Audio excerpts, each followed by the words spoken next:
کیونکہ اگر اللہ نہ بتاتا کس طرح یاد کرنا ہے پھر ہم عبادت کے وہ طریقے نکال لیتے جو غیر مسلموں نے نکالے ہوئے ہیں عجیب عجیب سے.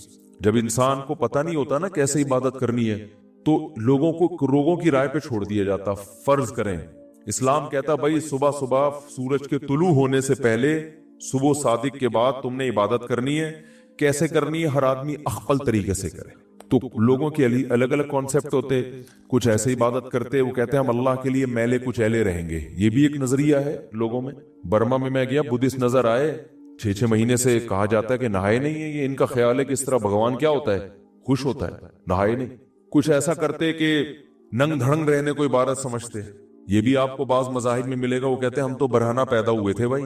یہ لباس تو نیچر کے خلاف ہے. وہ بھی کچھ دن پہلے میں نے فیس بک پہ ایک انٹرویو دیکھا. شکر ہے وہ آگے میز لگائی ہوئی تھی. انہوں نے انٹرویو کے دوران انہوں نے یہ قلبندی کی وہ ایک برہنہ بیٹھا ہوا ہے بالکل ہی لباس لیس. تو اس سے پوچھنے کے اس تکلف کی ضرورت کیا تھی آپ کو؟ تو وہ کہہ رہے ہم تو انسان کیا ہے پیدا کیسے ہوا ہے برہنہ. تو نیچر یہی ہے کہ لباس وباس نہیں ہونا چاہیے. نیچے لوگوں نے طبیعت سے گالیاں دی ہوئی نا کہ اس کی کوئی ماں بہن نہیں ہے گھر میں. تو یہ بھی ایک عبادت کا ان کے خیال میں طریقہ ہے. بعض لوگوں میں عبادت کا طریقہ یہ ہے کہ ہم گوشت نہیں کھائیں گے اس سے اللہ خوش ہوگا. تو انسان کو اگر آزاد چھوڑ دیتا نا اسلام کہ تم اللہ کو جس طرح بھی راضی کرنا چاہو کرو تو انسان غلط رخ پہ چلا جاتا. وہ انسانیت کے دائرے سے نکل جاتا. خوب سمجھ لو نماز میں دھیان لگانے کی کوشش کرنا تو ضروری ہے. دھیان کا لگنا فرض نہیں ہے. کیونکہ وہمی لوگ پھر ٹینشن میں آتے ہیں ابے دماغ ہی نہیں لگ رہا, دماغ ادھر ادھر گھوم رہا ہے یار یہ کیا. ابے چھوڑو, تمہارے ذمے جو اللہ نے کام لگائے تم وہ کرو, لگانے کی کوشش کرو. لگ جائے ٹھیک ہے, نہیں لگے تو اللہ کیا کرے گا؟ قبول کر لے گا. زیادہ ٹینشن نہیں لو. سمجھتے ہو کہ نہیں سمجھتے؟ تو اپنا کام ہے غلاموں کی طرح جو کام لگائے نا وہ کرو کام. ایک صاحب مجھے کہنے لگے مزہ ہی نہیں آ رہا نماز میں, مزہ ہی نہیں آ رہا. میں نے کہا اچھا تم مجھے بتاؤ تمہارا باس تمہیں کوئی کام کہتا ہے کہ یہ چیک جا کے نا بینک سے کیش کرا کے لے آ. آپ کہتے ہو یار مزہ ہی نہیں آ رہا. بھائی ویڈیو نہیں بنائے لکھا ہوا ہے نا. آپ کہتے ہو یار مزہ ہی نہیں آ رہا. میں گیا وہ فیلنگ ہی نہیں ہو رہی کہ باس کی خدمت کر رہا ہوں, وہ ثواب مل رہا ہے یا پیسے ملیں گے تنخواہ, وہ فیلنگز ہی پیدا نہیں ہو رہی. اب آپ گئے اور چیک کے بغیر واپس آ گئے. سر وہ اصل میں ایکچولی جو موٹیویشن چاہیے نا جو کام کرنے کے لیے وہ موٹیویشن نہیں مل رہی. وہ ایک تھپڑ لگائے گا کھینچ کے آپ کو, بولے گا تیرے کو جو کام دیا تھا وہ تو نے کیا کہ نہیں کیا, فیلنگ ویلنگ گئی تیل لینے. تو اسی طرح اللہ نے جو ہمارے ذمے کام لگایا ہے نا وہ کام لگایا نماز پڑھو اور دل لگانے کی کوشش کرو. بس لگے نہ لگے یہ ہمارا مسئلہ نہیں ہے. کیونکہ لوگ چھوڑ دیتے ہیں یار نماز میں کیا فائدہ, دل ہی نہیں لگ رہا, دماغ ادھر ادھر بٹتا ہے تو یار ایسی نماز کا کیا فائدہ. ابے تیرے ذمے خدا نے نماز لگائی ہے, تجھے پڑھنا پڑے گی اور نماز پڑھ, سلام پھیر, پتلی گلی سے نکل. تو فرض پورا کرنا ہے ہم نے ہر صورت میں. ان چکروں میں نہ پڑا کرو کہ دل لگ رہا ہے کہ نہیں لگ رہا. سمجھتے ہو؟ تو اللہ نے فرمایا جو خشوع پیدا کرتے ہیں وہ لوگ جو ہم عن اللغو معرضون. دوسری صفت ایمان والوں کی لغویات سے بچتے ہیں, فضول کاموں سے بولو بچتے ہیں. فضول کام اسے کہتے ہیں جس کا نہ دنیا میں کوئی فائدہ ہو اور نہ آخرت میں کوئی فائدہ. پب جی کھیل رہے ہیں آپ, نہ دنیا میں فائدہ نہ آخرت میں فائدہ. فٹ بال کھیل رہے ہیں, فائدہ ہے, آپ کی صحت کیا ہوگی؟ اچھی ہوگی. اسٹیمنا فٹ بال سے ایسا بڑھتا ہے, بنتا ہے کہ آدمی خود فٹ بال بن جاتا ہے تھوڑے دنوں میں. ادھر جا رہا ہے ادھر جا رہا ہے ادھر جا رہا ہے, ایسے ہو جاتا ہے. بشرطے کہ کپڑے پورے پہنے ہوئے ہوں, 2-3 اسٹیکر نہ چپکائے ہوئے ہوں باڈی پہ, ٹھیک ہے نا, پراپر ڈریس میں. فٹ بال ایک ایسی چیز ہے آخرت کا ہو, اگر نیت اچھی ہوگی تو آخرت کا بھی فائدہ ہوگا کہ میں صحت بنا رہا ہوں تاکہ میں اللہ کی عبادت کر سکوں, لوگوں کے کام آ سکوں, تو آخرت کو بھی فائدہ. نیت نہیں ہے تو کم از کم دنیا کو تو فائدہ ہوگا نا, آپ کی دنیا سنورے گی. اب یہ جو رمضان میں راتوں کو لڑکے کرکٹ کھیل رہے ہیں, میرا ایک بیان بڑا چل رہا ہے, اس سے لڑکوں کو بڑی موٹیویشن ملی ہے کہ اور کھیلو رات میں. وہ بیان میں نے اس پہ نہیں کیا کہ اب اس پہ کلپ بنانا لازمی کہ پوری بات بتانا. وہ بیان میں نے اس پہ نہیں کیا ہے کہ کھیلو, بلکہ میں نے ایک تھوڑی سی تعریف کی ہے. چلو یار پب جی سے کیا ہے, اچھا ہے, چلو دن سو کے گزار لیتے ہیں, روزہ تو رکھ لیتے ہیں نا, تو some thing is better than nothing. لیکن اصل جو کام ہے نا میرے بھائی رمضان میں, وہ کام ہے کوشش کریں رات کو تھوڑا سا وقت نکال کے تہجد پڑھ لیں اور اللہ سے دعائیں مانگ لیں. کرکٹ پورے سال کھیلا جا سکتا ہے.